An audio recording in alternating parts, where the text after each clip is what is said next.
Bad one, said Mother Full Moon. You bungled everything. But Mother, began he. Before he could say Full Moon, she smacked him in the face so violently that his lips split open. You will have a hare lip forever, because you did not listen carefully to what I told you, said Mother Full Moon. Yes, Mother, said Hare, but how can I put right the mess that I made? Then Mother Full Moon's heart melted. Go, she said, go quickly and give my people the right message. Let's look at another story. Hlankanya, a traditional Nguni character.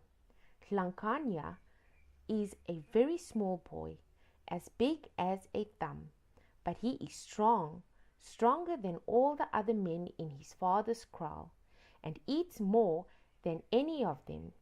He is a sly little man who often steals meat and lets other people get the blame and punishment for it. Captain van Hunks and the Devil, an old Dutch or Afrikaans tale about how Cape Town got its tablecloth, a thin layer of clouds that covers the peaks when the southeasterly wind blows. It also explains why one of Table Mountain's ridges is called Devil's Peak. A sailing ship docked in Table Bay, and a very big man came ashore. He was 2 meters tall, with broad shoulders and with a neck of a bull, and he looked like such an important gentleman too.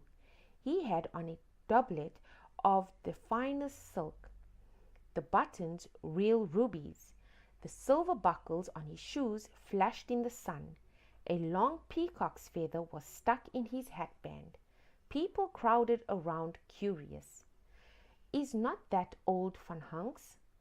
Called someone who had had a good look. Where did he get all that stuff? Asked another. Old Van Hunks did not say a word, but his face got redder and redder, and the veins on his neck swelled purple. Then the sailors started to unload trunks and chests, and more chests and trunks. Perhaps they contained treasures, perhaps rubbish, but he was certainly very concerned about them. The people of Cape Town remembered all about him.